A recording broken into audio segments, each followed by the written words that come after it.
Hello and welcome to the Great Game Debate Podcast, where friends come together to respectfully discuss, debate, and disagree about video games. As always, I'm your host, Caden Barrett Lane, and joining me, of course, is the godfather of the debate himself, the White Wolf, the Butcher of Blaviken, Jonah Gomez. What? Say some fantasy shit in a really low, gravelly tone. I'm sick. Say damn. Damn it. Oh, dude, it's so hard. I sound like Garbo because I'm a little bit sick. Got it from a concert that I went to, and I was screaming too much because, hell yeah, metal. Worth it. Worth it. Hell yeah. Check out the band Avoid. They're freaking awesome. All right. And, of course, joining us is the Saucy Aussie, Stephen Beaumont, our man in Australia. How you doing, buddy? You've also recently been sick, haven't you? I was not expecting to go to work this weekend, but I have, just punched through 36 hours of work and in 3 days, and I'm ready to, talk about video games, something I actually enjoy. Let's go. And we're not complete without the man with the golden voice, Mateo. How you doing, buddy? I'm doing good, man. I've been delivering democracy all week. When the servers let me, which is a very little caveat with that game currently. But oh my god, dude, Relatable. So much Helldivers 2. Yeah, I'm jealous. And our special guest this week is returning guest in front of the show, the legendary, the illustrious Bob Buel of 99 Questions Podcast. Yay. How you doing, buddy? I'm doing after that intro. Oh my god, I'm doing fantastic. Thank you guys for having me. This is amazing. Thank you. Well, before we get into it, of course, we'd like to give a shout out to our patrons. So shout out to Dan Giesland, Pucho, Wes, and Dakota Falk for your ongoing support. Because of our patrons, we've been able to save up a little bit of money in our piggy bank for a giveaway.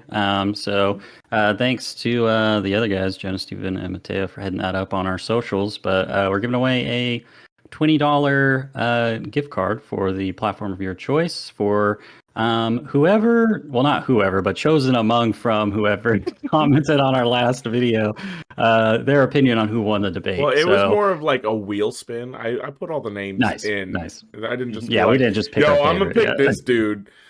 So I guess Jonah, you could edit in a drum roll, please. The winner is Holden Hintz. Congratulations! Yay! I'll put a fanfare. I'm not gonna put the drum roll in. I have a fanfare. I don't have a drum roll. The confetti! My god, the amount of confetti! Oh damn it, Bob! Well, congratulations, Holden. We'll be in touch. Since we all know you're in the Discord. You're a cool guy. We're all friend of the show. You're not like just some random dude that's gonna be hard to track down. So look forward to that. And Wait, I've got a question. Is this something we could do now? We could just call it edits for Jonah because that's so Please good. No. Please no. There's no guarantee he'll follow through, but it will. Oh my god! And the entire screen exploded. Boom! Yeah. Mateo, what's that coming from? The explosion? Eagles? Is that eagles flying? I'm not gonna be the one editing. You're gonna be doing it because you do the short. Yeah. All right, Jonah, before we jump to the icebreaker, if I could get the sound of Charizard roaring from his Pokedex entry behind me. And I hope you all stop by the legendary world of Gaia and picked up the Excalibur 2 because it's time for the icebreaker. Should I just get like a really pixelated like a roar for the icebreaker? Oh, well, they are. Yeah. All those original red and blue Pokemon sounds just sound like somebody's running over like an 8-track. I don't know. I'm pretty sure, is it Cricketune has the most absolutely absurd one? Yeah. It's like ridiculously long. Mm-hmm. Super high pitched, yeah.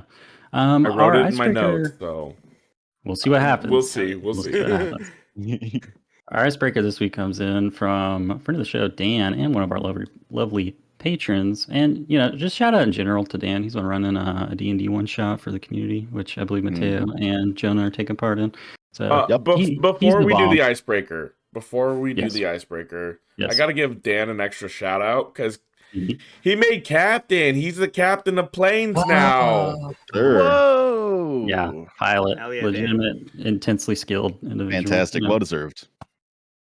Congrats, Dan. He fly high, no lie. Mhm. We told him that Love he's it. got to be Cap Dan on the Cap server Dan. now. Cap Dan. That's pretty Feels good. right.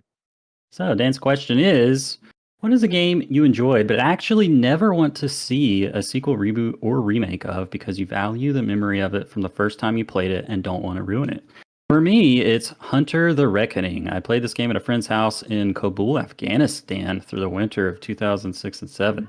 I would stay late playing co-op with him and then walk home late at night, early in the morning, all on edge, watching for potential attackers around every corner.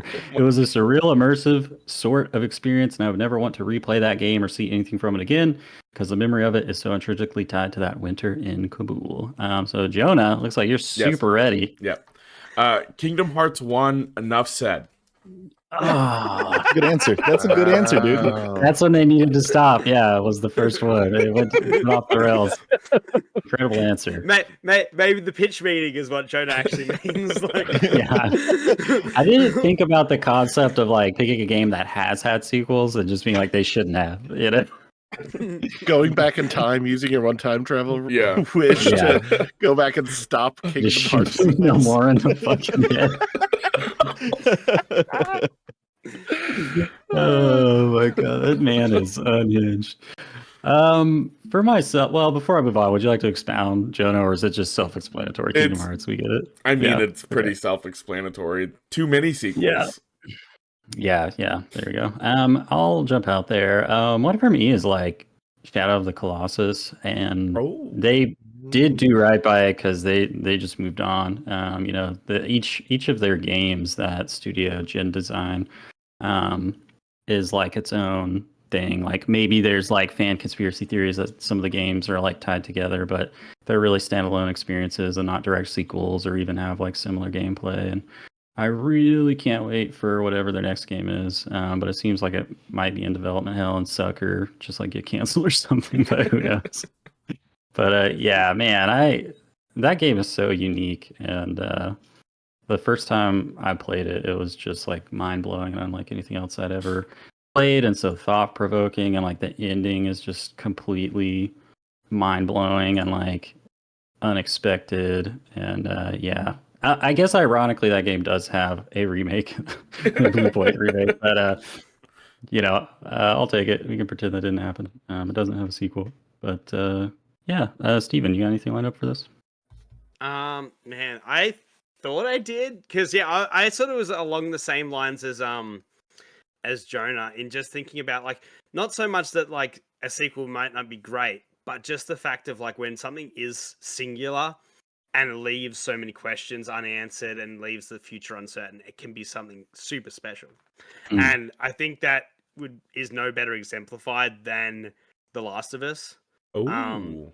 That ending is so perfect because it means a Yeah. lot for the lore of the world. And it is such a profound ending, especially when someone's single versus a parent and the decisions that went down there. Whereas like the more you expand upon it, it's still great and it's still written quite well. I have a lot of issues with The Last of Us Part 2, but it's just like that singular experience was very special. I probably would say the same for Red Dead 1 as well, but yeah, I'll go with Last of Us. Yeah, good answer. I think a lot of people might agree with you there. Bob, you got anything locked and loaded for this? I got two, and one is almost cheating because it is a sequel, but Well, sure. You just don't want a sequel after the sequel. I mean, Right. Yeah. Just don't make another You know one after that one. Yeah, Yeah. just cut it off there.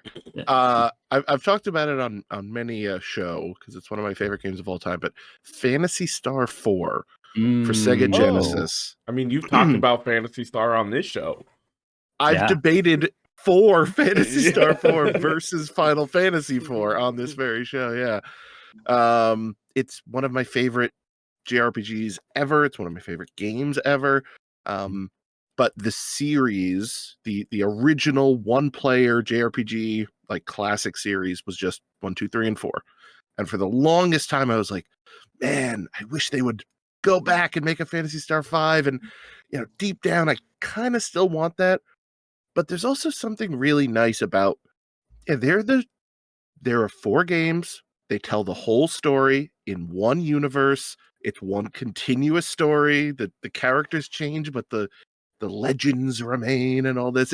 It's kind of nice just having 4 great games, knowing there won't be any more. None that can screw it up. None that can change anything. It's just fully embossed in time forever.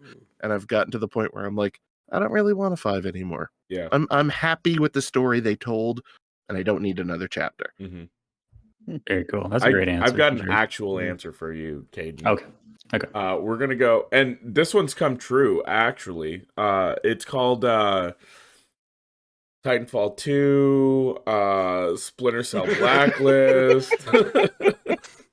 I mean, I could say many more, but like all the games that are near and dear to my heart. Just perfect games. They nail it right the first time. We don't need any more. Definitely, no one wants more of those. Yeah. All right, let's leave to you, Mateo. I thought I had an answer for this, and I have apparently realized that Zombies Ate My Neighbors actually does have a sequel called Ghoul Patrol that I never played. What? So maybe I don't have an answer. What's a game series you wish didn't have a sequel? And then I was thinking of like Final Fantasy Tactics, and apparently there's a sequel to Final Fantasy Tactics also. So Tactics Advanced, yeah. Yep. So my answer, I may not have an answer. I think apparently I like sequels. I like more games. Give them all to me. Sonic Forever, like, dude. The more I think about it, the more games I'm like, yeah, but I still enjoy that. Like even like Breath of the Wild, and I'm like, but Tears of the Kingdom's amazing. It's like, and it's like, yeah. Whereas movies is so easy. It's like Indiana Jones. It's like The Matrix. It's like there's so many answers you can give for movies more than video games. 100%. Yeah, the closest would maybe be FTL. Granted, I don't think they usually do sequels to their games, so I think we're probably safe from that. Yeah, well, you can't go any faster than light, so it's kind of like it'd be redundant at that point. It'll be WFTL, way faster than light. Hell yeah. FTL 2, That's a hell yeah game. Yeah. Bring it back now, y'all. That's what it is. Bring it back now, y'all. All right. Once again, shout out to Dan for the question. Generated some great conversation. And before we get into our next segment, I'd just like to do a short little interview with you here, Bob. You're kind of, like a celebrity in our circles. I feel like everybody knows who you are in our little, Discord and like listens to your podcast, which again is 99 Questions. And you recently crossed 99 episodes of 99 Questions, which is quite an achievement. And also, I believe your most recent episode, you yourself were interviewed by Isla Hink of the Easy Allies, who did a great job. She was a great pick for the host of that episode. And I'm almost surprised to learn that you never had somebody interview yourself before. You're so selfless. But is there anything you want to reflect on those achievements? And yeah. Wow. Well, first off, thanks for the shout out. Yeah, as we're recording this, the day we're recording this, 99th episode is out there in the world, which feels so bizarre that I've been doing this for 4 years. I would not have clocked that, and then I did the math and I went, oh boy, yeah. I have. It's been a great ride. I'm not saying this like it's over, by the way. Of course don't think of that for a second, but just looking back, celebrating your accomplishments.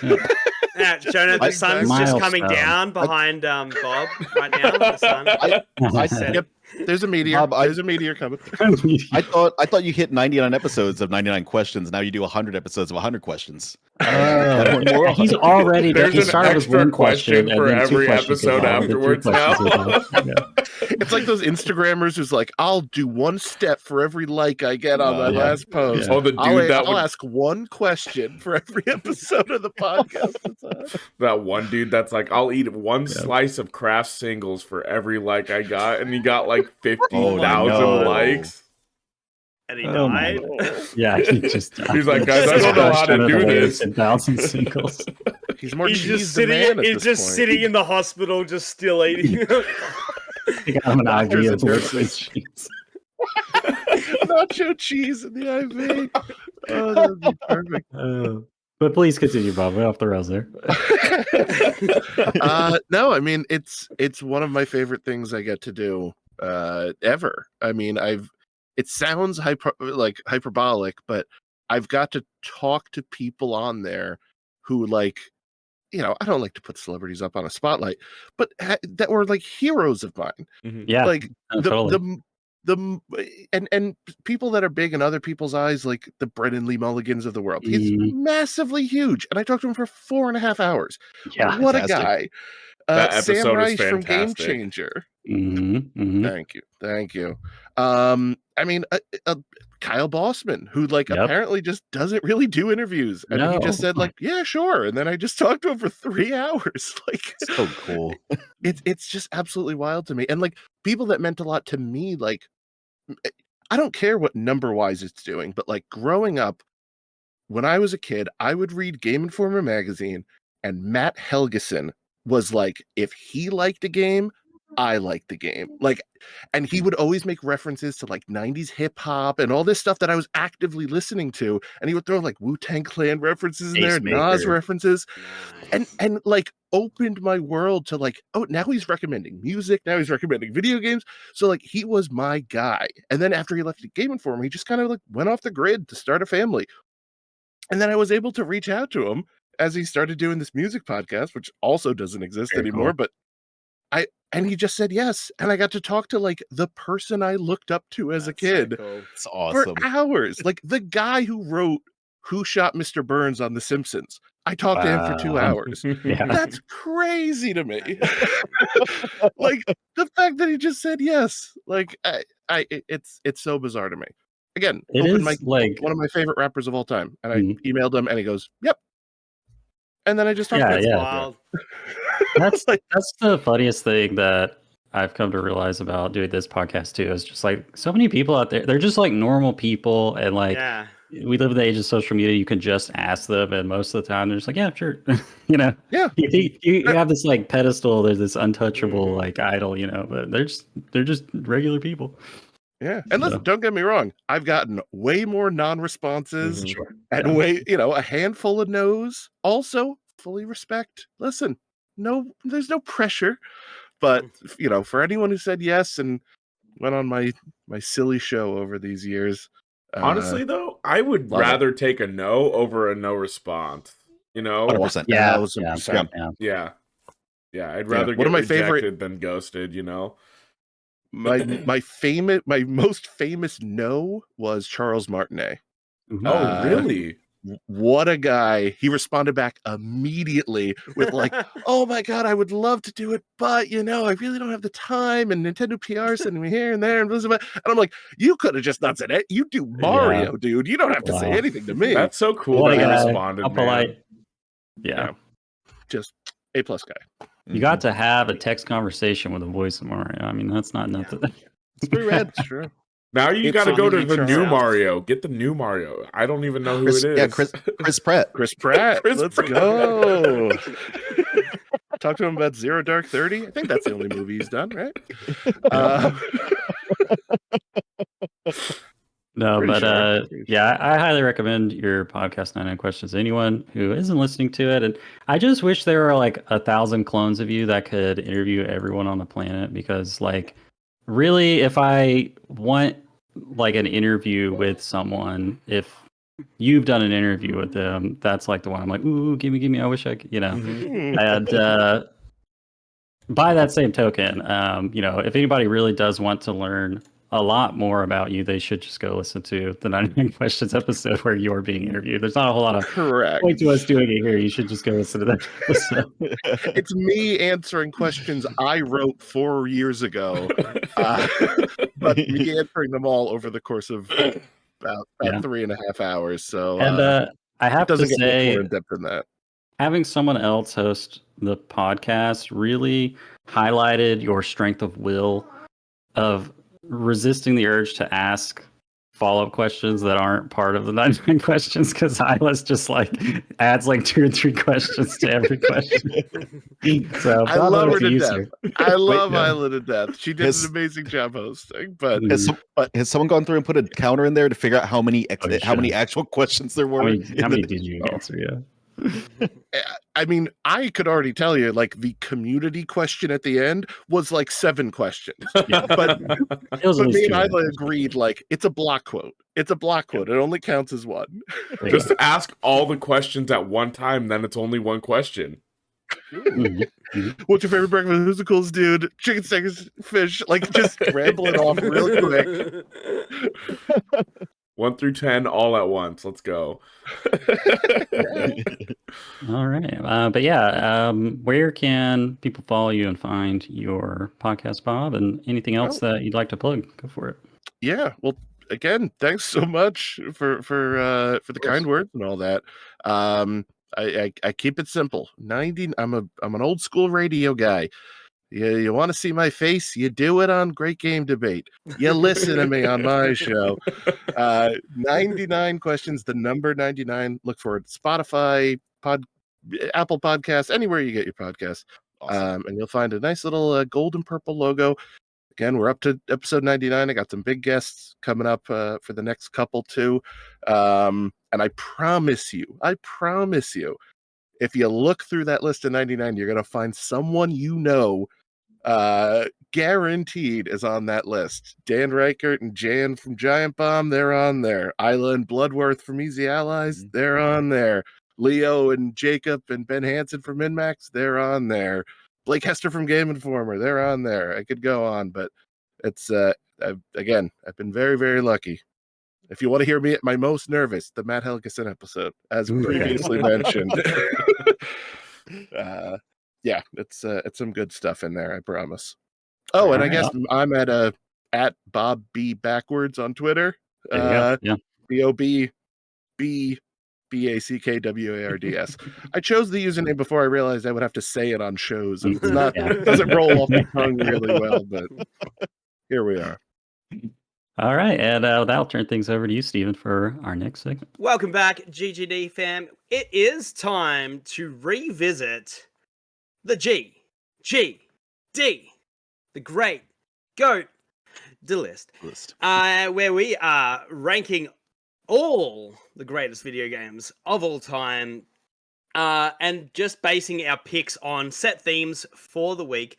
And this time Bob has chosen Diamond in the Rough, which comes from Tongue Surgery. So thanks for the theming for today's episode, Tongue Surgery. So without further ado, do we want to run back through our top 10 before we jump in? I can do that for you. So yeah. Okay. If you want to do it, Caden, go for it. All right. So the way it shaked out last time, we did a double feature of First Loves and Oh That's Cool games to round out our first top 10. And we, in ascending order, or is it descending from 10 to 1? In condescending order. Descending order. We have number 10, Downwell. Number 9, Tekken 3. Number 8, Child of Light. Number 7, Just Cause 2. Number 6, Shadow of Mordor. Number 5, Pokemon Red and Blue. Number 4, Helldivers. Hell yeah. Number 3, Final Fantasy VII Original. Number 2, Pokemon Silver and Gold. Got the Pokemon love big time. And number 1, The Legend of Zelda Ocarina of Time. Aren't we so original?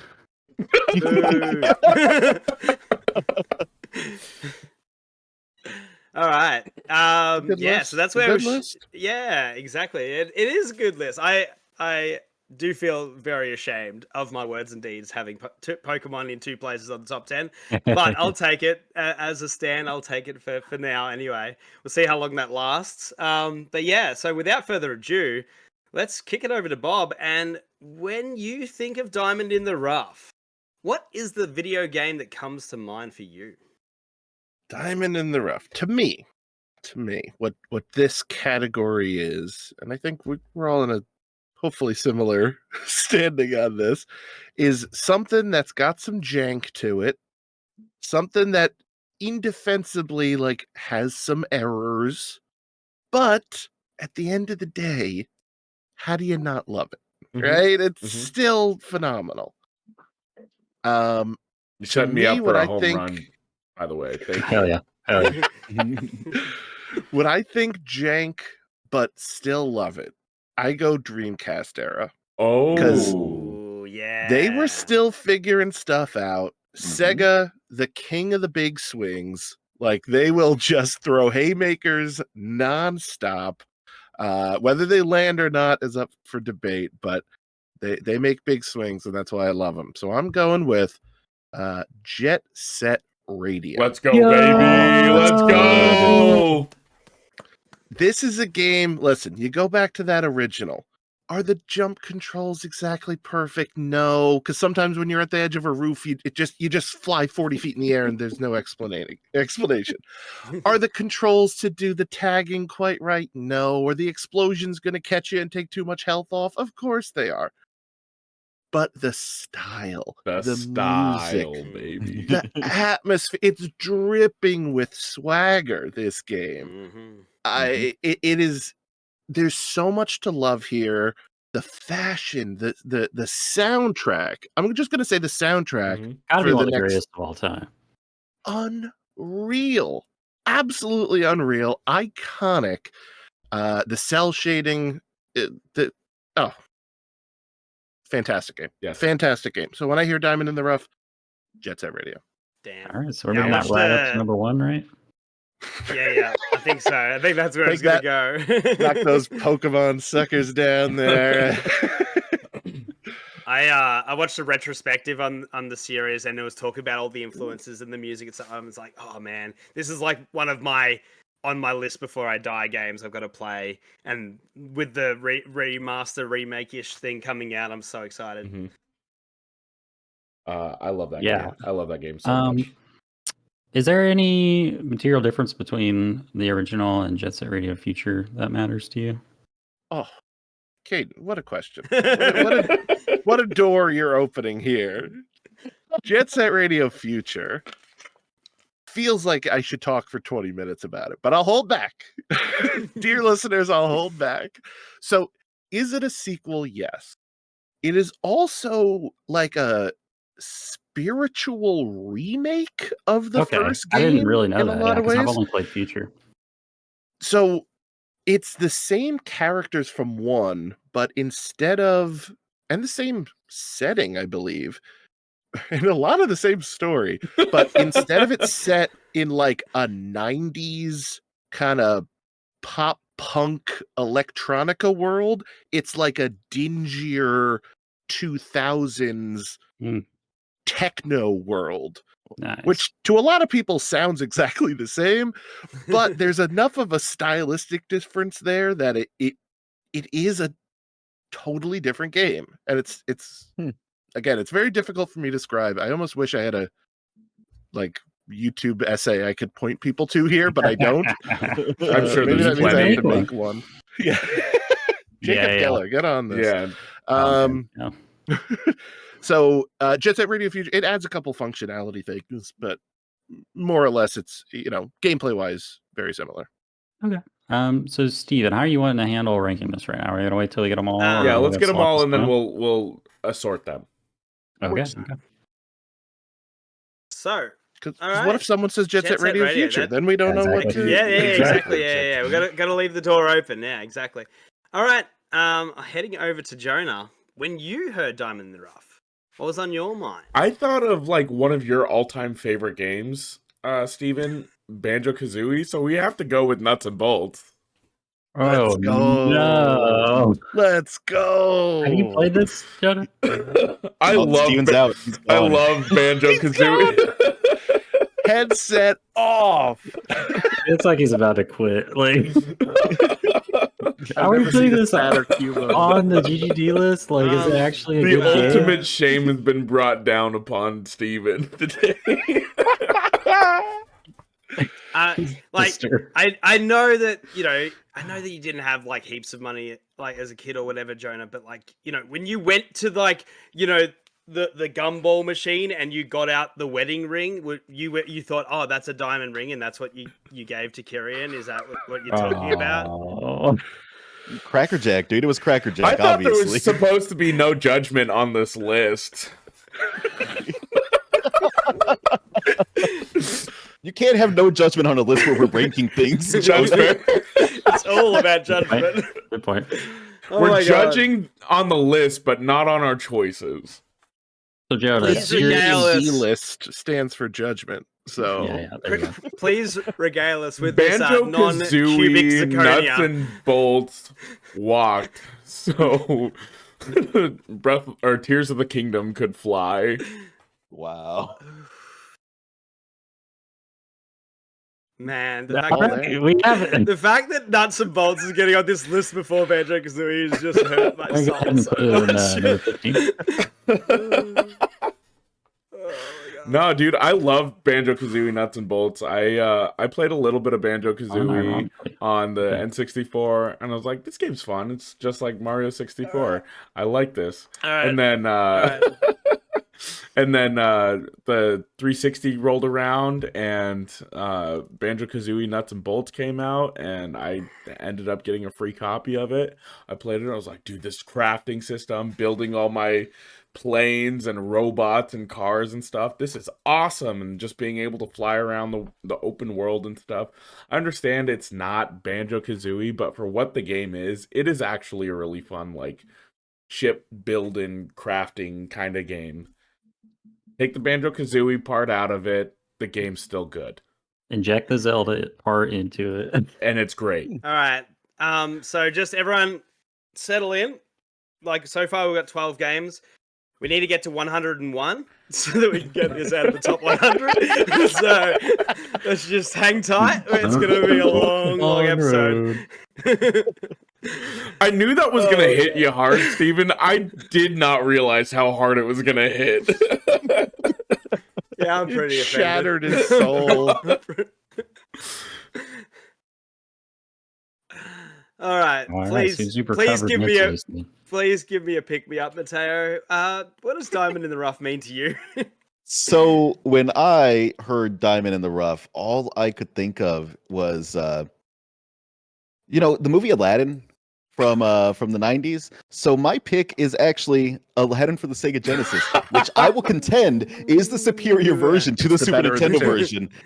Yep. Aladdin Is gets a that the one sword. He gets a sword. Yeah. So much better. The animation looks better. It's fluid. It's honestly Apples. a fantastic platformer. The apple thing, the rug puzzle. I don't think I ever made it past that rug level, though, to be I perfectly mean, honest. you had an issue with the Chrono Trigger puzzle. Go back as an adult. Maybe you can figure it out. That is fair. We have established I was a dummy. I'm a dummy. Something. Yeah, and the pixel art looked so good on that game too. Damn. Yeah, it's good kind of game. a jokey answer, but honestly, it is one of the best games from the Sega Genesis. And you got to it- represent a little bit. Jokey Yeah, I answer. I would think say the it's- only serious answer here was Jet Set Radio. I think Disney's- it's Genesis Aladdin is a good game. I Genuinely defend good. this choice. Great, really smooth animations on that. Like smoother than they had any right to be. I And heard again, that they had. I heard they had Disney a Disney animator that helped work on it or something really? like that, and that's Oh, wow. allegedly why the animation's so good. Don't know if that's true or not. Could be lying. Huh. I can see that. Could be like. the only thing that doesn't hold up about Disney's Aladdin is the carpet escape sequence. That is like one of the worst things on film. Like, because it was like With the 3D lava? animation. Because it's like, woo, we're going down this massive like tunnel. It's like, Uh, this looks terrible today. Steven, have you seen Titan AE? Because No, not in a long time. that might be worse than that Yeah. escape scene there. The classic debate: Disney's Aladdin versus Titan AE. It happens. You hear it all the time. Yeah, that's my pick, Steven. I don't have a better one. I like this idea of jank. Okay. I should have actually thought of that, but the second you said Diamond in the Rough, I was like, oh, Aladdin. I think Here's that's my a perfect chance to Diamond sneak in the Rough Aladdin pick. in. That's funny. Oh, wow. Good stuff. All right, Caden. I Diamond. gotta bring it back to serious answers. I'm going to choose East 8 for this. Yes. I Yes. can't quite remember. I think East 8 was recommended to me by Wes, and it was the first time I'd even heard of the East series. There's these JRPG series like East and like the Legend of Heroes games that like have just been going forever, and like those dudes just stay in their lane. They like make a game every year. It has the same budget. They never like hire more people or like try to make a more ambitious game, and they've just been doing it for like 20 years. And this game was originally on the PSP, and then it got ported to PS4.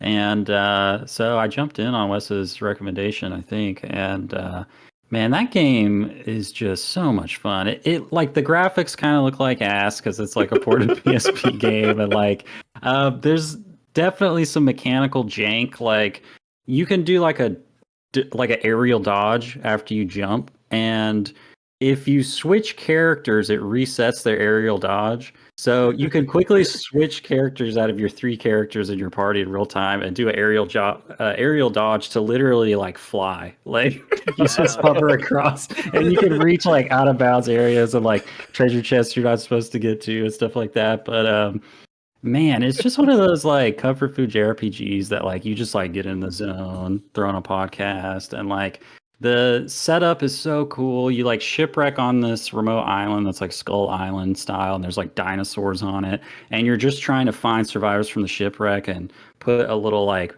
base camp together, and all the survivors you get provide new services like making accessories for you or a blacksmith to upgrade your weapons, and you're just trying to figure out how to get off the island. And there's this huge mountain that is blocking the other side of the island from view that you're on. So your quest is to scale this mountain and get to the other side of it. And then when you get to the other side of it, there's like this huge like reveal and revelation, and then like the story just like goes off the rails from there. But yeah, and I've just been like hooked ever since. I played East 9. I'm eagerly awaiting East 10's localization this year. So yeah, shout out to East. Play it.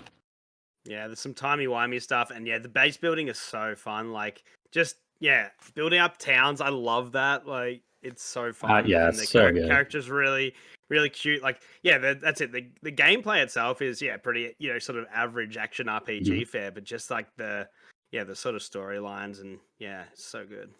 I'll ask this because I'm just not too familiar with I never knew how to pronounce this series. East? I don't know Is if I'm we're going with? right, but that's I think it's Wise. The Wise series. I was about to say TIL. I learned how this series is pronounced. I've known this since the Genesis. I've never played one, and I'm just like, maybe they say the name of the series at some point. Wise 9. I heard somebody pronounce it S, and I'm like, that can't be right. Oh, really? That's funny. Yeah. One of the worst things about the series is that it's it follows that sort of Zelda, Final Fantasy stuff of like everyone keeping the same name throughout the series, and the series protagonist is named Adol, which is just such a bad name. And his last name is Christian, which is also weird. But yeah, I was just like, man, they could have dropped that after the first one. Yeah. Like, it thought just a better, more heroic name.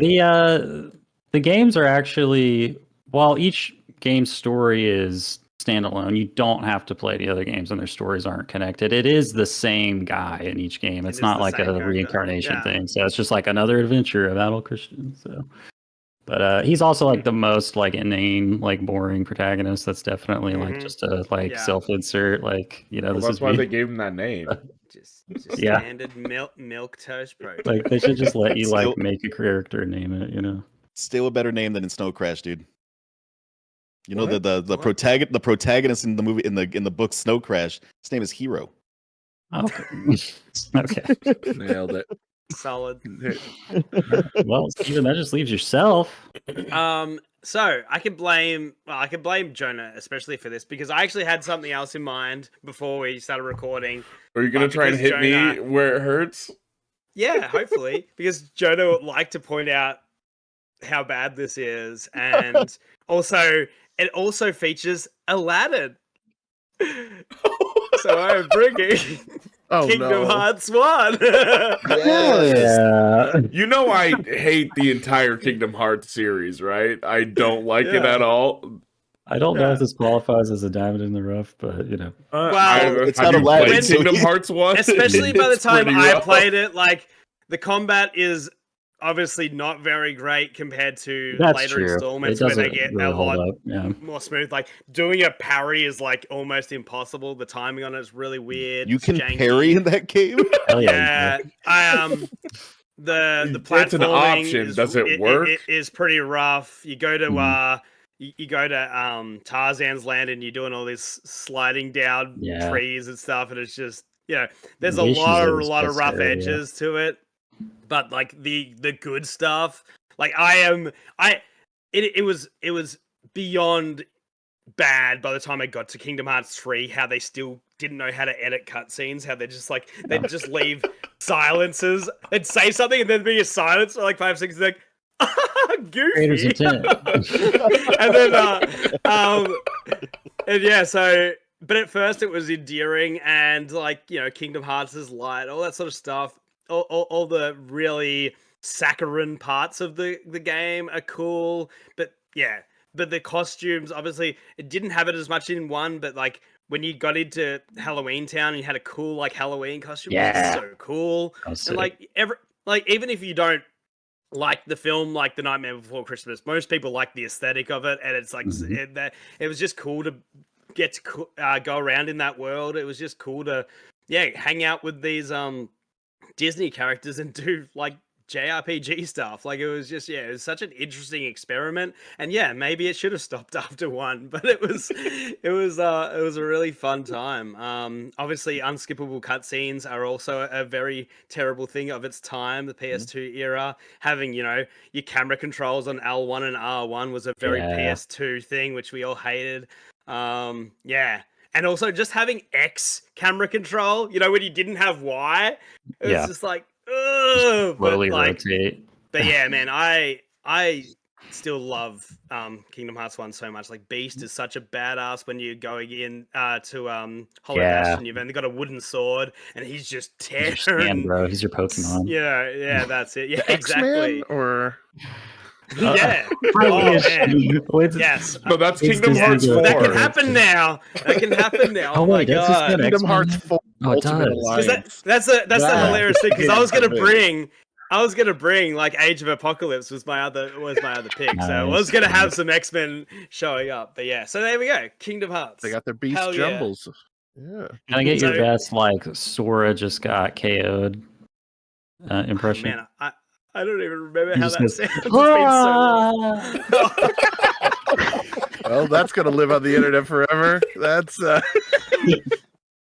Take it away, okay? Let's mark the timestamp on that. Yeah, if I could get the sound effect of being KO'd in Kingdom Hearts on top of that, that'd be great. There's like a TikTok or a YouTube channel that takes the actor that played Sora and they go to all of his different roles and they say little bit of Sora, and so every time he accidentally adds Sora into his acting and all of his other roles, it's so funny, dude. That's pretty great. Yeah, what a weird, like the kid from freaking like Sixth Sense is Sora, All right, choices were made. Congratulations, everyone. Yeah, choices were made on this list, Bob. We have Kingdom Hearts, Banjo-Kazooie Nuts and Bolts, Disney's Aladdin, Issei Lacrimosa of Donna. Doesn't that just make you want to go, what is that? What's the Lacrimosa of Donna? Who is she? Not really. I don't know how to honestly. pronounce any words in that title. Is it Donna? Is it Dana? And Jet Set Radio. So now we gotta rank these suckers. I think Banjo-Kazooie Nuts and Bolts needs to be a number 2.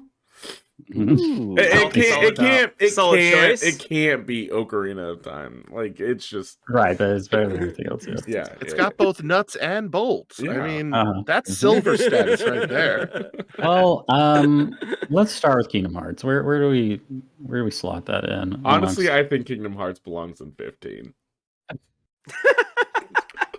I was more gonna ask, do we think top 5 or like below that? It might be just under top 5. I don't think Kingdom Hearts cracks top 5.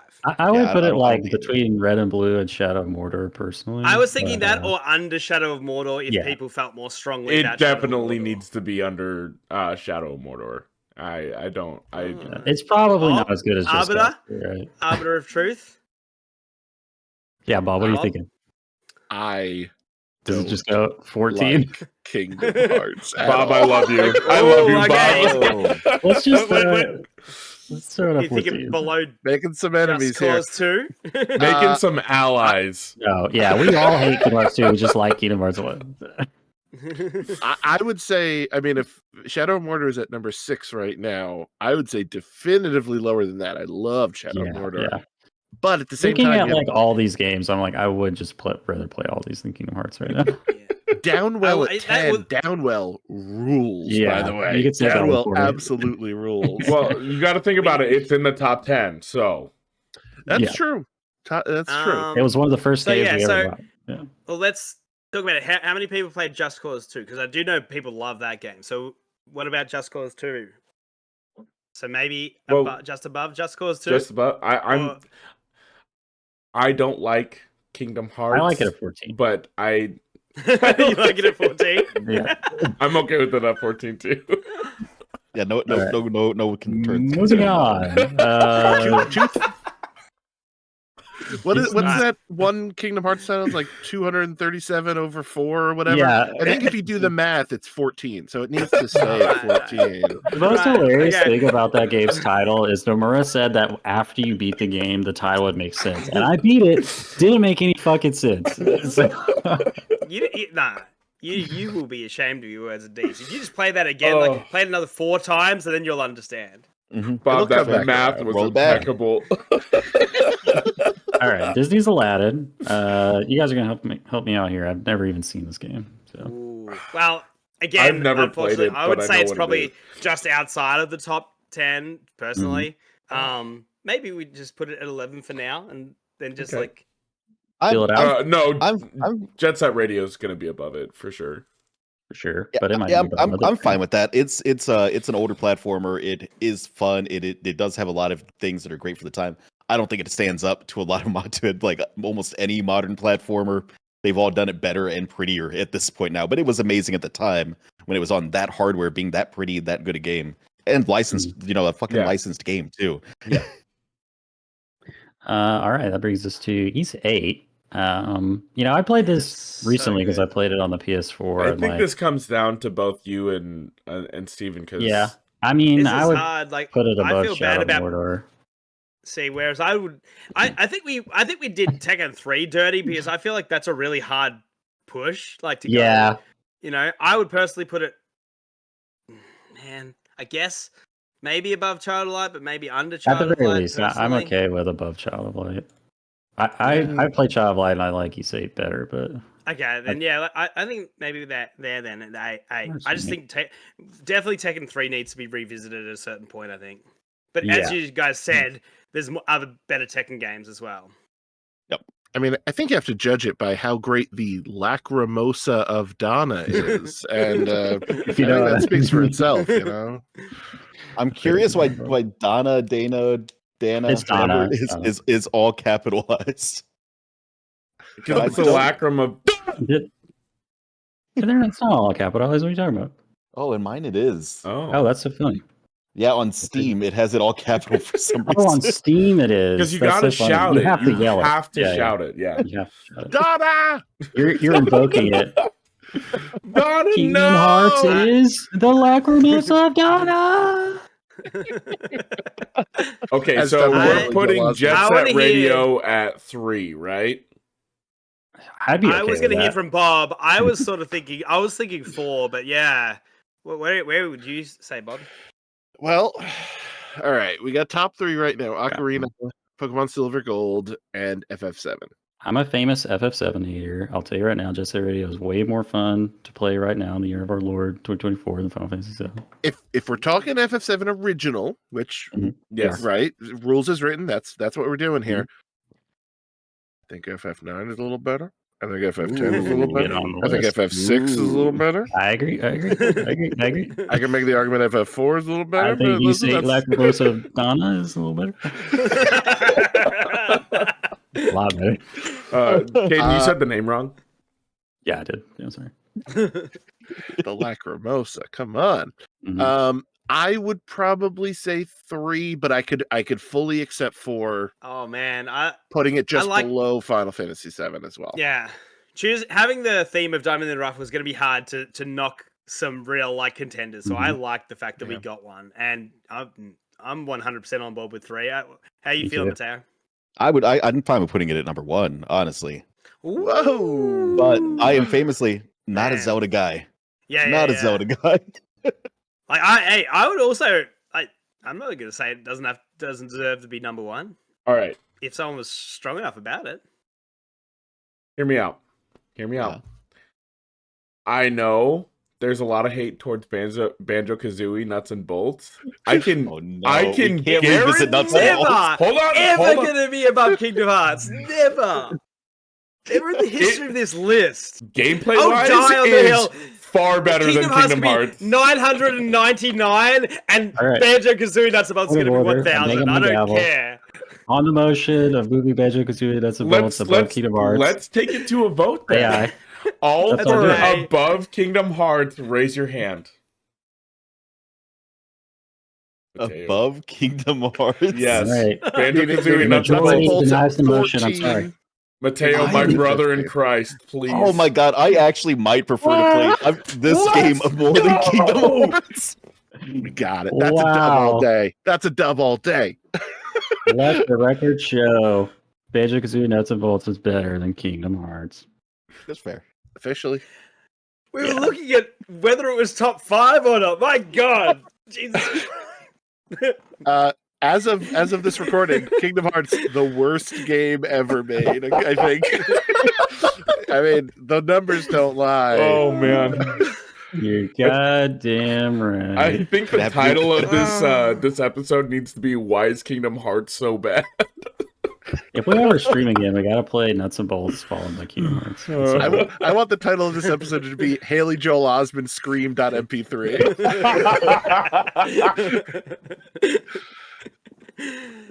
Oh wow. Well, that's a bombshell. Are we sitting on Jet Set, or do we want to move it? Does anyone want to move it further I up? like it where it's at.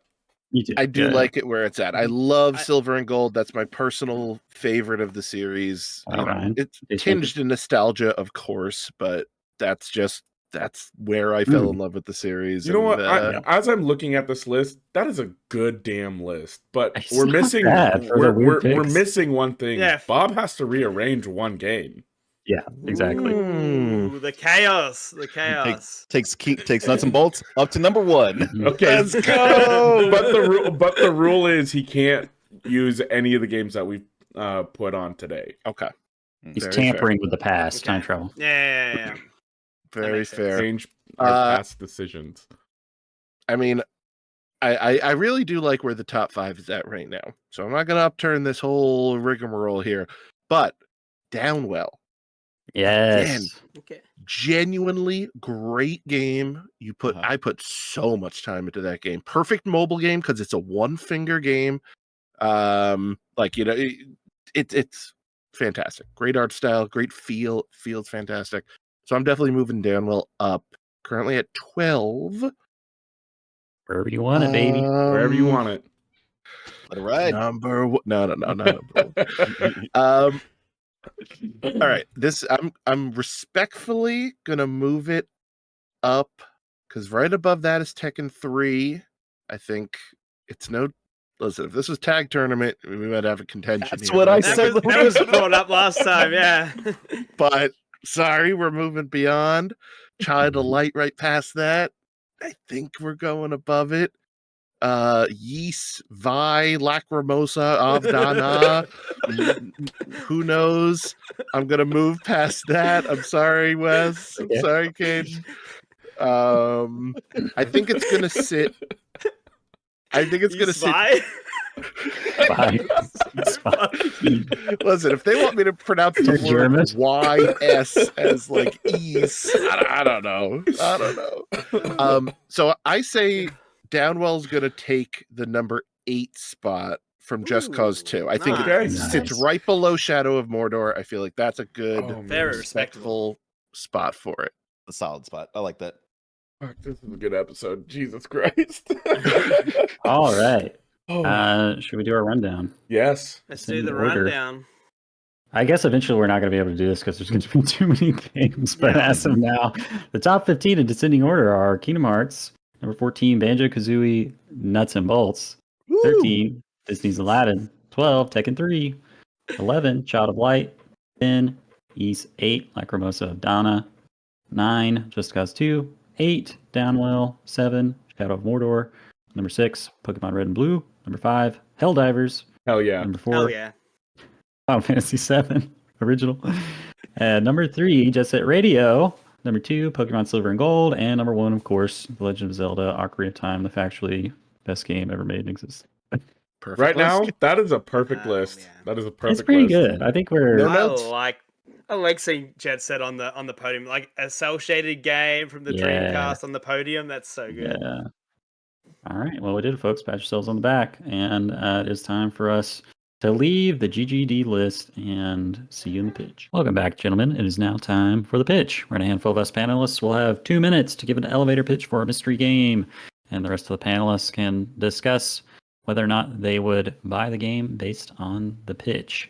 This week, myself and Bob will be pitching. I will walk my sweet little ass right up to the pitcher's mound first. Jonah, if you want to give me a countdown.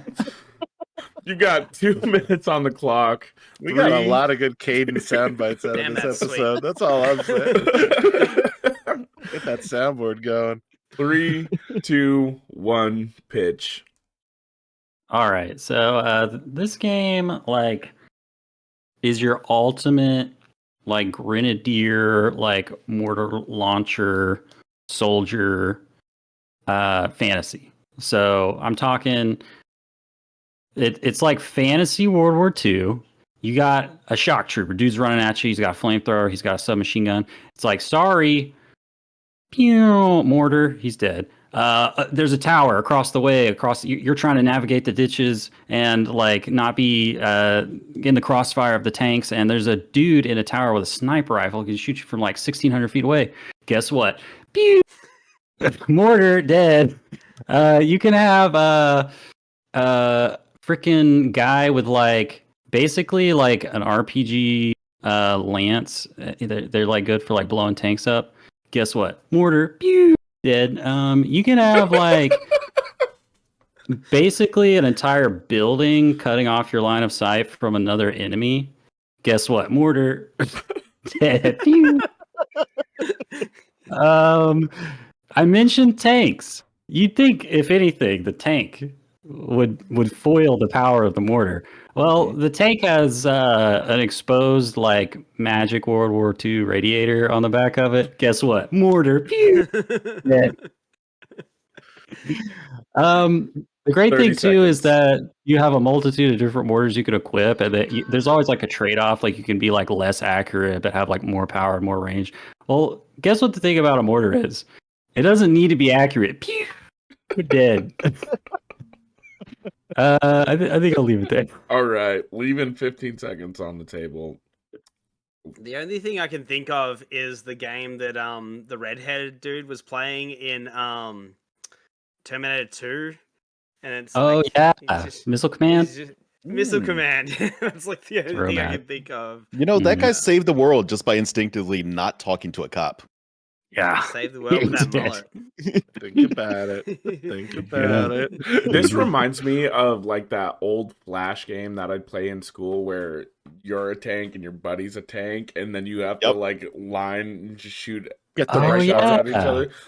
So with that like mental image in my head, I'm gonna say yes, I'll buy. All right. By the way, how good are my pew coming up on? Oh, the they're coming through. They're coming through. Yeah. Okay. Just want to sure if that was going to filter out or not. Yeah. I mean, you had What do me you at. think? Oh, Bob, yeah. Oh, sorry. You had, No, go for you it. had me at futuristic radiator on the back of a tank. Truly. Nice. Yeah. Yeah. That was the I'm end of all the in. pitch, Bob. Yeah, I know. You had me by the end. So, and with that, Well, Only took 2 minutes. Well, Caden, I will tell you, you actually had me at your sweet little ass right at that part. That was totally in with whatever you were pitching. I'm on board. I right. thought maybe this was Worms at first. I thought maybe it was that tank game that Jonah talked about. I thought maybe Caden got turned into a bro and he's really into Battlefield 1 now. But I have no idea. I'm in, man. It sounds fun. It just leaves Yeah. yourself, Steven. Yeah, Mortars are fun. This is a weird one. Like the weird thing is because I'm such a video game person of like I like video gaminess of video games, and when you say there's a weak point on the back of a tank, Yeah. that's Yeah. what makes me in. Like yeah, Steven, The magical energy radiating off the magic tank fuel is just too powerful to be contained underneath any kind of armor. So it's just got to be sticking out of the back through a hole, But- you know? But is it glowing purple? How It's am I going to glowing. know Oh my that's the God. weak spot? It's glowing Oh my blue. If I God. know the Yeah. game you're talking about, yeah. Hey, if you want to guess, Bob, go for it. Valkyria Chronicles. Valkyria Chronicles 2, close enough. You get bonus Ooh, points. alright. or Oh, something. interesting. But yeah, I've been playing this game. I've gone on a bad string of buys for Switch games, just disappointment after disappointment. And then this finally came on sale for like with all of its DLC for like $10 for some reason. wow. And I've been relegated to the got Switch number recently one, because yeah. I've been yeah. So are you I've gonna been in pitch us hotels. this game and then like 2 or 3 days later be like, oh man, that was a bad pitch. This game sucks. I've solid many hours of this game. Plays beautifully on the Switch in handheld mode. It's like solid, rock solid 30 frames per second. The only like sacrifice there seems to be in portable mode on the Switch is like texture resolution. But like, you're usually zoomed out looking at units and you just don't notice it. And it's like, an anime aesthetic anyway. So it's not like super high fidelity or anything. And it really hasn't bothered me at all. But yeah, this game, the main difference over the first game in terms of units is they added this class called the Grenadier that has a mortar launcher, and it just is completely unbalanced. Like, there's this other class called the Lancer, which is basically like a human tank, and he has this big lance that's a rocket launcher, and his whole point is he's supposed to like weather the crossfire of running up to a tank and shoot it in its weak point with his big lance rocket launcher. But like the Grenadier has like way more range, and its mortars also will kill a tank. So like so far I'm on like the 9th level, and I put like 20 hours in the game, and like have not even used a Lancer at all. And I don't know why they did this. The Grenadier has Overwatch, so it's like you stick a Grenadier down the choke point, and like shock troopers are running at you, and it's just like you're dead. Wow, that's they're awesome. gonna Caden's like this character's so broken he can't be beat, and then he's gonna have a level with a roof. Yeah, exactly. Yeah, the roofs will totally foil your Grenadier. But yeah, I don't run a mission without at least like 3 Grenadiers. So Grenadier wow. mortars are life. How squishy have your other characters been? Like, have you suffered losses in this one, or is it a little bit easier than number one? I think it feels easier only because I have meta knowledge of the Yeah. gameplay system from the first game. Like I learned in the first game that like, shock troopers are just like tanks, and you can really just like rush up on like 3 dudes at once with a shock trooper, and they'll just tank the damage, and then you spray and pray. And so my strategy is just kind of like, slingshotting like 3 shock troopers to like kill foot soldiers and like get objectives, and then I just got like an engineer reloading 3 grenadiers in the back, just like raining hellfire and everything. So yeah, it's pretty good. Yeah. All right. So that brings us to our second pitcher, Bob. If you like to step to the pitcher's mound, Jenna, we'll count you down. You got 2 minutes on the clock. 3, 2, 1, pitch. People these days love simulators. Mm-hmm. They're all about it. Goat simulators, bridge building simulators, I don't know, bunker simulator. You can simulate anything these days. Mm-hmm. What if I could get you to simulate just all the aspects of life? All the good, all the bad, all boiled down into one itty bitty sweet little controller. Ooh. You can make a little money on the side if you want. You could live in a really lousy apartment. Sure. Seems like a simulation right there.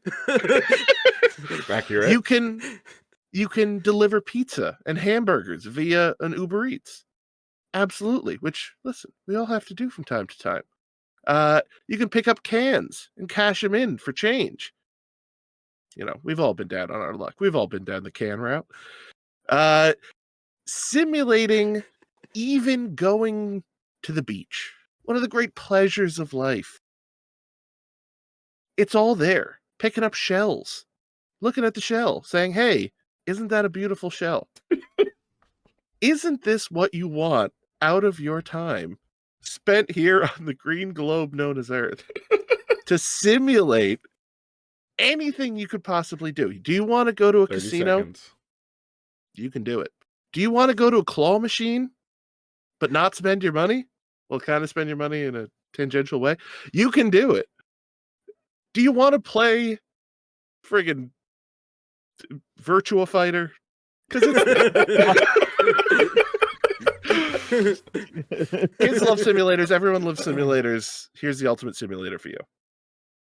I see Wake the rest up, of sheeple. my. We're in a simulation. Wake up. I did think that Bob was legitimately pitching us on touching grass there at the beginning. Yeah. just telling us, you bunch of losers, get off your computer and go outside. All I'm right.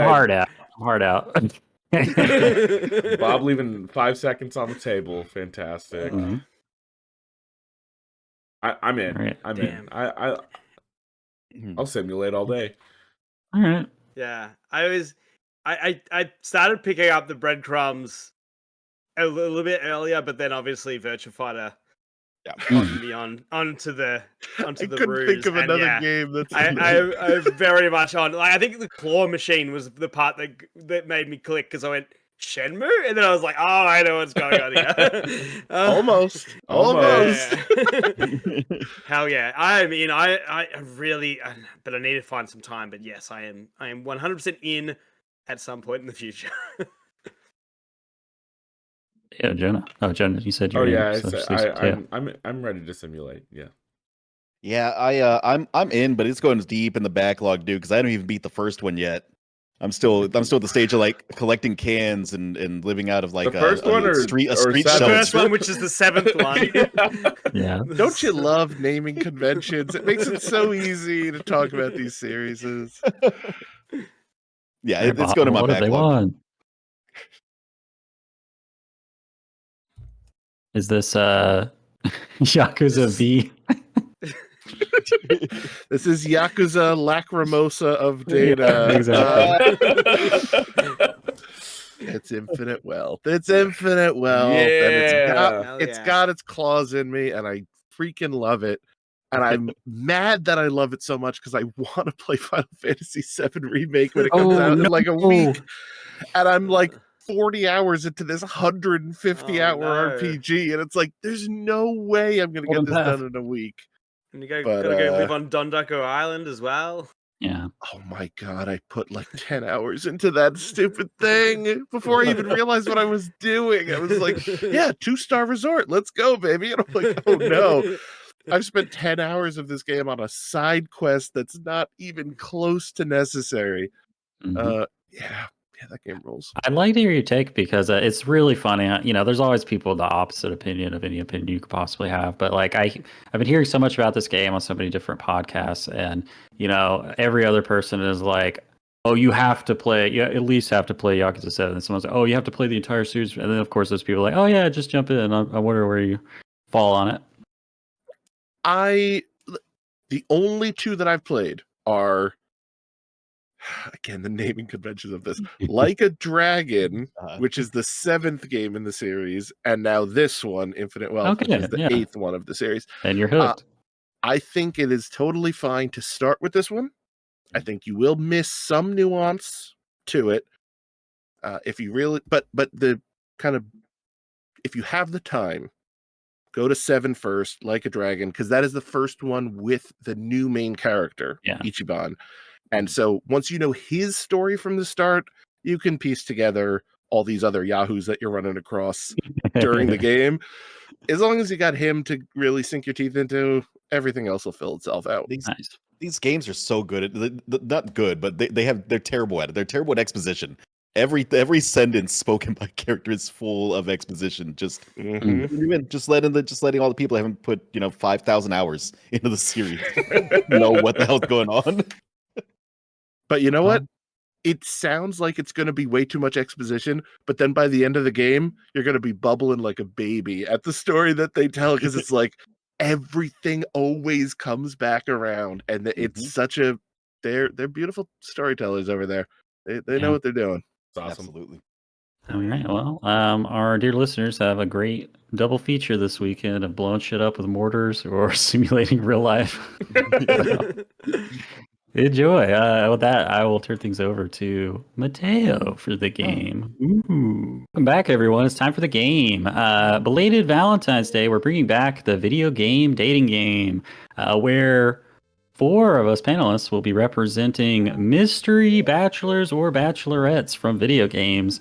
And one of the lucky panelists will be the lucky bachelor who will be asking questions of the mystery bachelors to decide who he'd like to go on a date on. And our lucky bachelor this time happens to be none other than the man with the golden voice himself, Mateo. Congratulations. So Well, happy to be I here. believe you have prepared a list of questions for all of us to answer to get to know us better. So please take it away. I will. First, let's do a little bit of identification. Bob, you will be Bachelor 1. Jonah, Bachelor 2. Steven, Bachelor 3. Caden, Bachelor 4. And we will start with Bachelor number 2. What are you looking for in a partner? I really like to eat, so someone who is a good cook. I also like to cook and am very good at it, but yeah. No, that's a good answer. I like a little snacking while I eat, so I appreciate snack that. a lot. Make a note of that. Bachelor number 3. Are you a morning person or a night owl? Ooh, definitely. I would say a morning person, like me and my buddy. Like we just hang out all the time, but we love just hitting the beach, climbing mountains. Just daytime adventures is our game. That's fair. I do find that I stay up late, but I love me some sunshine. Bachelor number 1. What is the last book you read, and what did you enjoy it? Oh, last book I read, I think it was something my grandfather gave me. It was really just, how to get in tune with your body and how to reach far distances and how to be able to jump around and really make the most of, the form you have here. It was very helpful. Very, very helpful. That's fantastic. I personally, I'd like some yoga. I feel like it helps me maintain my flexibility. Let's see. Bachelor number 4. How do you have fun? Oh, I have a grand appreciation for all the varied and wonderful creatures of this world. I'll go out any time of night or day into the tall grass to get pictures and record information about new creatures in the wilderness. Oh, so you like photography? I like that. I really think that it shows like a really artistic eye and an appreciation for the world. Follow-up question to Bachelor number 4. What is your idea of a romantic evening? Oh, there's multiple choices I could come up with. Perhaps I could present an option to the lucky bachelor. Perhaps we could go to the beach and swim in the beautiful water. Or perhaps we could go to a remote, deserted volcano island and witness the beautiful fire spraying out of the top of the volcano. Or we could go to the rainforest or the safari and witness all of the beautiful exotic animals in the tall grass. Yes, a choice between water, fire, and grass.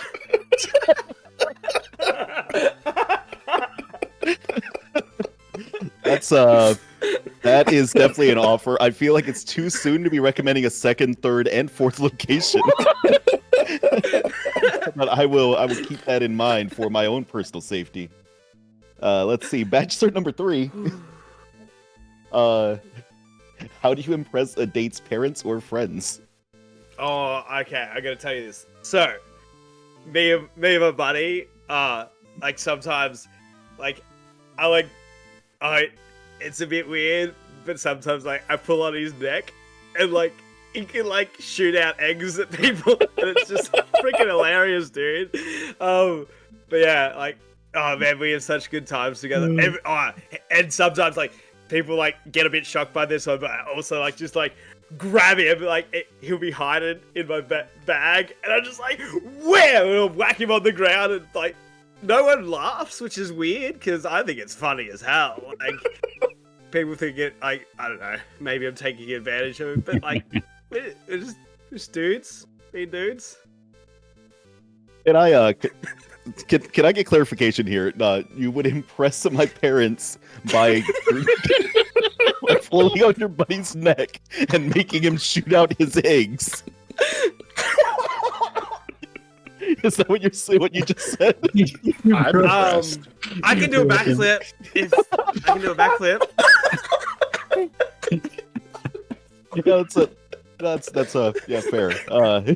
Okay, bachelor number 2. Describe a time to me when you took care of a loved one. This one time. Sorry. Sorry, that last one got me very emotional. Thank you, Bachelor number 3. It's an emotional story. Yeah. This one time, my grandma got really sick. So, and the worst part was we didn't have a car, so I just walked out to the street. And I wrapped my entire mouth around the car so I could take my grandma to the hospital.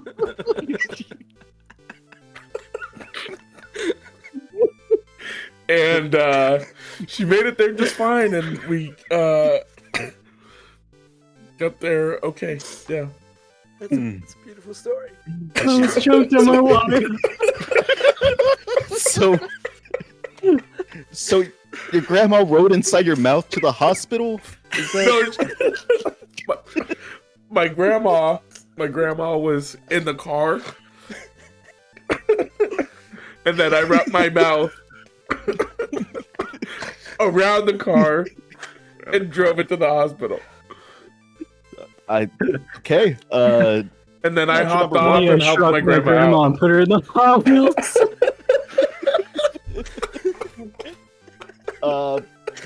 Yeah, that cool. That's an answer. We can go with that. Let's see. Bachelor number 1.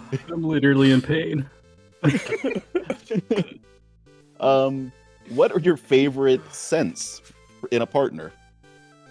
Like, what do you like your partner to smell like? What do I like my partner to smell like? Great question. Great question. Yeah, it's, you know, me and my buddy usually end up hanging out together, jumping around, fighting the devil. So if you didn't smell like the devil incarnate himself, yeah, I think I would enjoy that.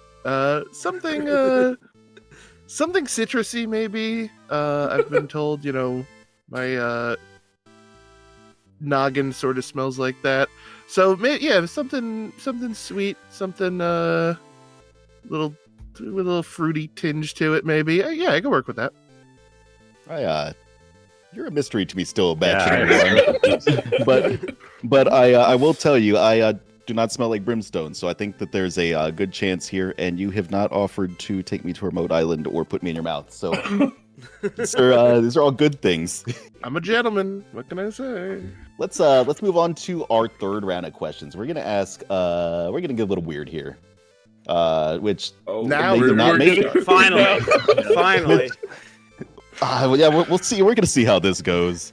I don't want to, but we're going to. Bachelor number 2. If you could have 3 wishes, what would they be? Oh. First wish would be to be with you. Second wish, a good meal. And I was gonna say like a sword and a cool cap, but I ate a guy one time and I got that, so that's kind of. Yeah, I'll just hold on to the third wish. Good answer. Keep it for a rainy day. Honestly, I kind of wish. grant wishes. I have like this cool little star thing that kind of feels like a wish. So yeah. That is good to know. That is good to know. Let's see. Let's take it back to bachelor number 1. You were driving and you get lost. How do you handle this? How are you solving this situation for us? Now, my grandmother's is or isn't in this car. I just want to make it clear. The car situation. Dealer's choice. I will tell you though, we are absolutely not inside of bachelor number 3's mouth. Hey, You mean too? Night is young.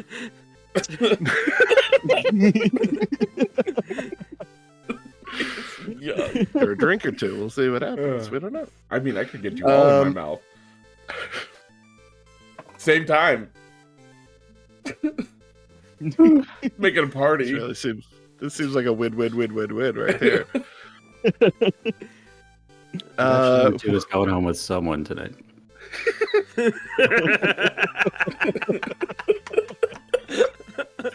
What was the question? Sorry, something. Let's see. We're driving. We get lost. How do we handle it? Yes, yes. If we get lost, I think my best bet would be to get out of the car, play some jaunty, old-style music, try to find any purple things I can jump off, and try to defeat the car in some sort of combat. Okay. I'm kind of handy. I got these little glove boys right here. I think I can make sure that car is brought back in time, back to a time that it was working properly. That is a useful power. That is a I very still have no useful idea who Bachelor 1 It is. smells like a lemon. We're very lost. We are very lost with who Bachelor 1 is, but we're gonna figure it out. Let's see. Bachelor number 4. If you could be any animal, what would you be and why? Well, there are many exotic creatures in the country that I am from. And one of these creatures has the uncanny ability to mimic the appearance of any other creature that it sees. I think I would pick that one because it would open the door to many interesting sexual experiences.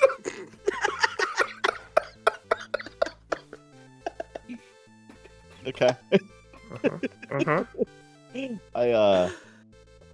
Who's next? Bachelor number 3. Is it you? Please God, yes. Just because I'm old doesn't mean I don't have needs. God damn it, you told me to leave home at 10. Bachelor 3, a mutual friend flirts with you. Would you tell me? A mutual friend of yours or a mutual friend of mine? Ours in general. Yeah, it's not also mutual. House. Wow. Like, come on. Like, if you want to live with me, like, I live in a single bedroom house situation. Obviously, 2024. You know, rent's pretty high, so we're gonna have a mutual friend living with us. Just to let you know. So, like, you never know. Maybe the Eiffel Tower might happen. I just think, just don't rule out the possibilities. Like, if you're not polyamorous, that's fine with me. Like, I don't know if I am myself, but just don't rule out the possibilities is what I would personally say. I have a follow-up question. How often are you choking the chicken?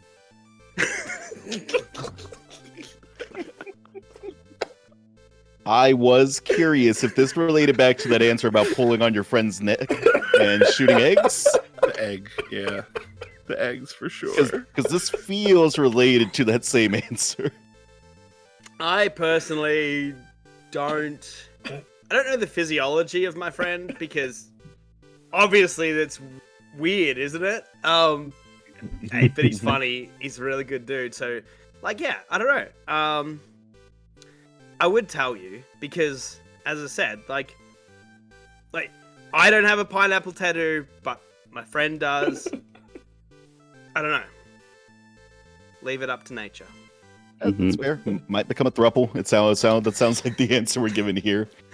The more, the merrier, as they say. Let's go back to bachelor number 4. I don't want to, but I am being told by the producers I have to. So we will do that. Bachelor number 4, your house is on fire. What do you grab as you run out?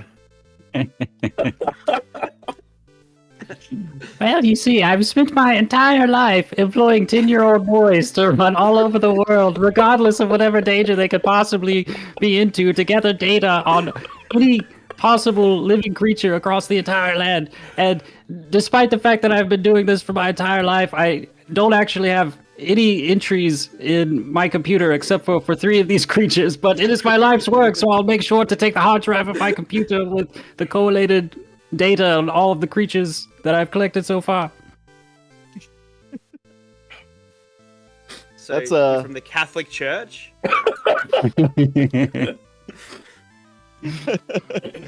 Let's see. Bachelor, let's go bachelor number 1.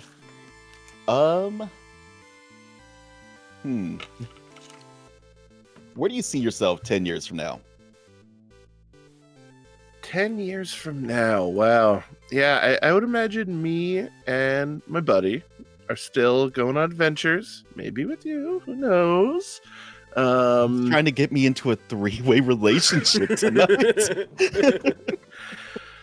I'd imagine I'd be, jumping around, solving any issues I run into, probably at a beautifully drawn 60 frames per second if I had to think. And yeah, just really enjoying life, enjoying the delicious courses that are served to me. And yeah, really taking a drink of this thing called life. Big, deep drinks of this thing that we call life. I feel like some other people have figured out what's going on here. I still have not. I'm just as lost as you are. Bachelor number 2, with your stretchy mouth. What are some nicknames you've had? No, let's not do that one. That seems like a bad one. What would you change about yourself? Honestly, it depends on what I eat or who I eat. But I oftentimes follow the influence of other people depending on how they taste. How they taste? Huh? Was that part of the answer there? Sorry, what? Sorry, what? I have many friends and they influence me quite greatly. Yeah, That's fair. Can't wait to see which one you try to bring into the bedroom with us. They become like a part of me, Okay, Bachelor 3 follow-up question. If you eat someone, do you gain their sexual prowess as well? Now, I have, like, the weird thing about where I live is that for some reason, for some inexplicable reason, a lot of things are sentient and just will have googly eyes. So have I probably eaten some fries that may have had a life and maybe wife and kids and loved ones? Maybe. Is that my fault? No, it's just the world I live in. Like, sometimes a burger might speak to me. So I wouldn't say I gain their power. Mostly I'm just, I'm just your regular old Winnie the Pooh. I love me some honeycomb and good eats. So no, I don't gain the powers, but I do. I can get stronger if I eat enough honey, that's for sure. I love me. That's fair. We all do love a bear. Do we have another round of questions in us, or should I make my decision here and now, producers / Bachelor number 4? Let's do one more round. Fuck it. You want to do one more round? Okay. Okay. Let's find some of the weirder ones on this list here. Bachelor number 1. A kid comes up to you and kicks you in the shin. What do you do? I blast them with my finger hands and get them out of there. And then I'd probably play a jaunty tune from the 1930s and exit stage right. You know what I mean? Fair. I mean, if you're going to commit a crime, you got to run. I always live by that rule. I'm good. I'm a runner. Running gunner. That's what they call me. Bachelor number 2, you can invite anyone to dinner. Who will it be? And what will you talk about? I'd invite you to dinner, and we'd talk about stuff, and then I'd eat you. I mean, I'd eat the meal. Yeah. Oh, that's fair. Common way to Yeah. speak there. Let's see. Bachelor number 3, if you could be a circus performer, which act would you do? Ooh. Oh man, this is so hard. Like I would love this question. Like I've got another mate. Like we've got a lot of mates. Huh. Just leave the door open. That's all I'm saying. But yeah, and he turned me into a T-Rex one time. So it's like, man, I am the center stage. I'm the main attraction, baby. Like whatever you want me to be, I can be that. I heard that. I heard that. I could be a Bachelor dishwasher for you. I could be a dishwasher for you. I heard that Bachelor number 3 is also a great mechanic. Mm. Ooh, really knows his nuts and bolts, huh? No, it's not true. Bachelor number 4, if you could trade places with anyone for a day, who would it be and why? And follow-up question, which bachelor scares you the most out of your 3 competitors?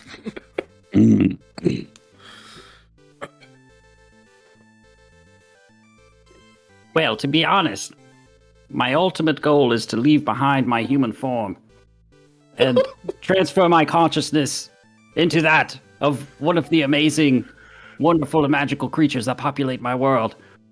Luckily, I'm working on a machine that can do just such a thing, as long as there's any kind of weird mix-up and I get stuck or whatever. But yes, I think I would like to populate... They're all so wonderful and amazing. It wouldn't matter. Just any one of these strange creatures that populate my world. I would love to take over its body with my mind. What was the second part of the question? Which one of these other bachelors scares you the most? Ooh. Definitely the one that said he'd shoot a 9-year-old in the face just for kicking him in the shin. I employ many 9-year-olds. It wouldn't be very good for business. Self-defense, baby. Self-defense.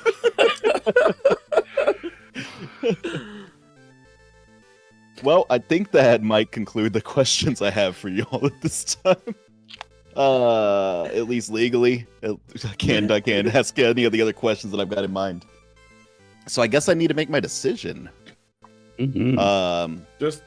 Just to let you know, I do have a mouthful mode, and I want to know for patrons. This is after we need to hear some nicknames that that Bachelor number 2 had when growing up.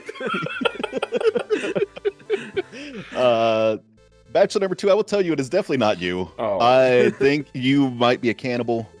I am not sure exactly how your powers work. It's never been specified, but I'm pretty sure you're a cannibal.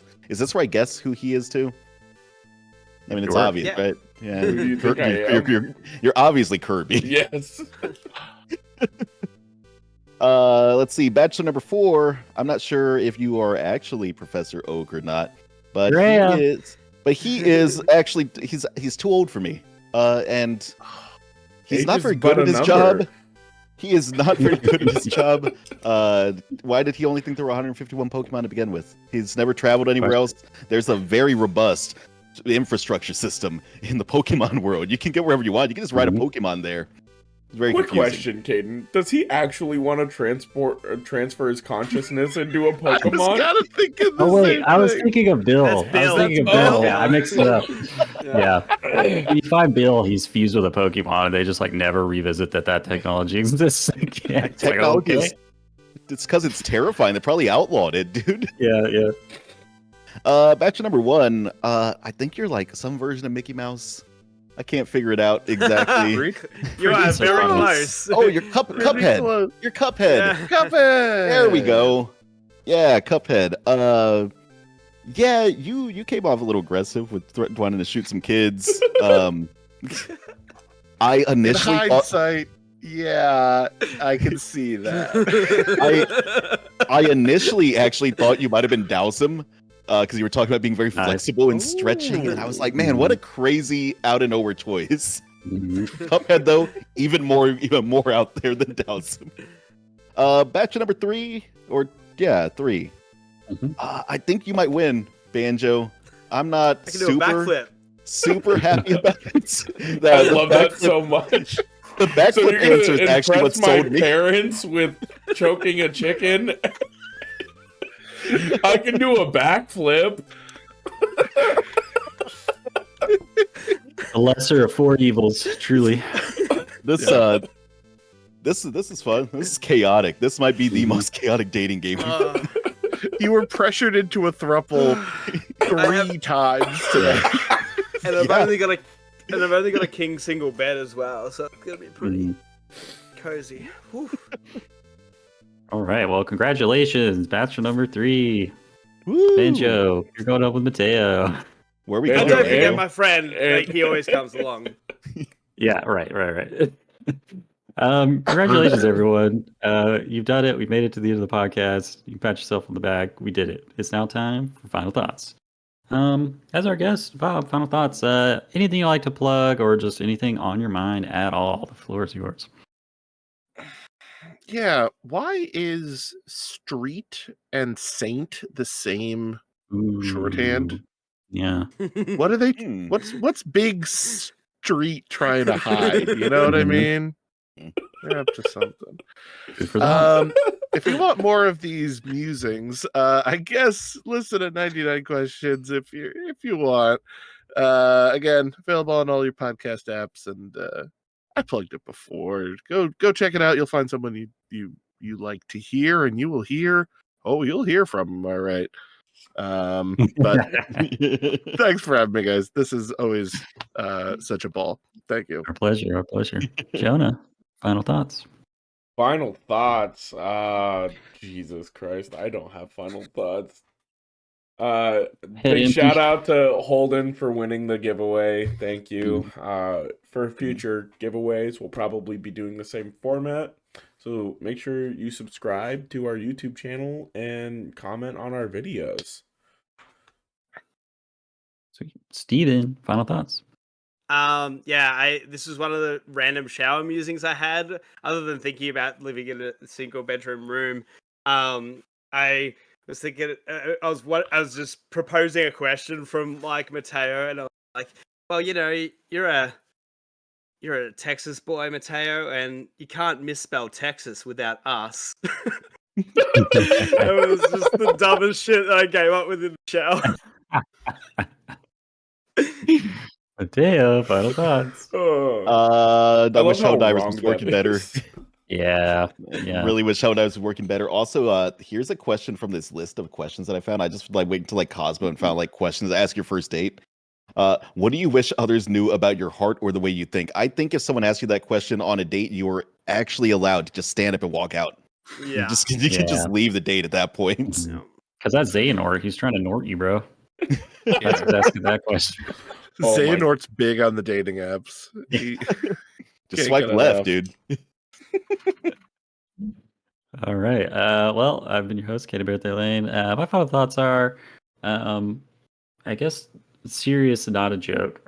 I've been reading this new tabletop roleplay game called Fabula Ultima, and it's some Italian guy who tried to convert JRPGs into a tabletop roleplay game, which is funny in full circle because JRPGs are based on tabletop roleplay games. But it's just hype as hell. His favorite Final Fantasy is Final Fantasy X, and he literally ends the foreword by saying, "This is your story," and I'm just like, "Oh my god, I'm such a geek." Pretty cool. But yeah, as always, happy gaming. Bye. Bye.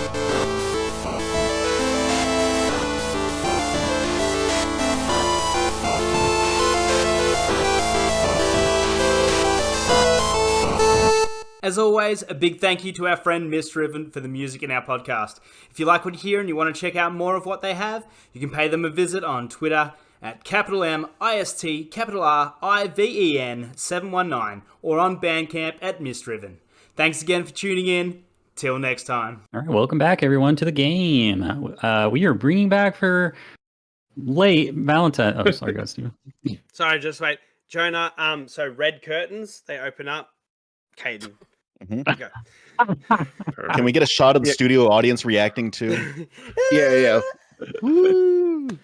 Pyro? Can we get pyro? Is that possible Yeah, at all little next to the pyro. curtain? Oh my god, that'd be incredible. Just take it from the top. Yeah, definitely. That's a bonus. That's a bonus for the patrons.